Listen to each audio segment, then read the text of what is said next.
አንዳንዴ ነገሩ ቅርታ ብዬ ነው ላልቅስ። ይቅርታ በቃ እንዴ አብርሽ አብራም ይቅርታ በቃ እኔ አንተን ነው የምወድ አንተን ነው የማፈቅር። ከዛ በኋላ ደግሞ እንደ ወንድሜ ነው ማየክ ያልኩህ ዝም ብዬ ነው እንጂ ይሄ አልነገረችኝም። ቤት እናወራበት ብዙ ነገር ነው ያለችኝ። በቃ ማለት ለዚህ ነው የጠራሽኝ የነበረው። ትልቅ ጉዳይ እኮ ነው ከሁለታችሁ በላይ ምን ትልቅ ጉዳይ አለ? በቃ ይቅር በለኝ በእናትህ ነው አብርሃም። ደግሞ ከዛ በኋላ እኮ ፕራንክ ነው ብዬ እንኳን ላስተዋውቀህ ብሩ ማንፈልግ መሰለኝ። አልተዋወቅም ያልኩሽ አይደል እንዴ? ለምን? ጥሩ ልጅ ነው እኮ ጥሩ ልጅ ነው። እውነት ጥሩ ልጅ አንተ ላይ ደግሞ ጥሩ የሆነ ሰው እኮ ለአንተም ጥሩ ሰው ነው አብርሃም።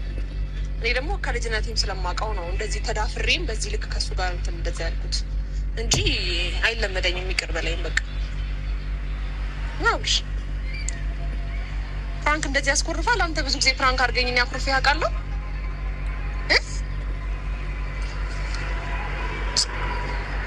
በቃ ፍታው እርሳው በቃ ውስጥ እኮ ይቅር ብሎሻል። ዝም ነው ከላይ ሆኖ ከላይ ከስተካከለ ከላይ ጀመር በቃ ግሬንግላን ሄርሚላ ጋር እንደው ካታቀም ነበር ስደውልልህ እኮ እኔ እንደፈለኩት አውቃለሁ። ልትንቀባረርብኝ ነው እንጂ መጣ ልትንቀባረር አይደል? ያኔ ታይዋለሽ ፍራንክ እንዴት እንደሆነ ነው ታይሻለሽ። እንደዚህ አታስፈራራኝ አንተ እኮ የፕራንክ ንጉስ ነበር አይደል? እንዴት ብሩክ ሲመጣ አላወቅም ታዲያ? እንዲህ ነው በቃ ፍራንክ፣ እንዲህ ነው በቃ ፍራንክ። ድንገት መጥቶ ምናምን ምናልባት አብሬው ቆሜ ቢሆን ልጠረጠር ትችላለህ። ባለፈው ከጆ ጋር ሞከርኩኝ፣ እድሌን ሞከርኩኝ። ከዛ ደግሞ እሱ ፍራንክ አደረገኝ። ሁሌ ሄርሜላ ናት እንደምትበደለው፣ ሁሌ እየተበደልኩ ነው እኔ በፍራንክ ጉዳይ ማለት ነው። እሺ ይሁንልሽ ማለት ይቅርታውን ተቀበልከኝ? ማርያምን እሺ ናቀፈኛ አላፍቅም። እኔ ስደውልልህ ቴክስት አልመልስልህ። አሁን መልስልኝ ቴክስት አውለበል አብርሽ የት ነው ያልኩን? አሁን መልስልኝ የት እንደሆንክ። ከማን ጋር ነህ? የት ነህ? ላለ አላገኘህ ያልኩህ መልስልኝ ቴክስት። አልመልስም ነው አብርሃም። እሺ ደወልኩልህ መልሰህ ደውልልኝ።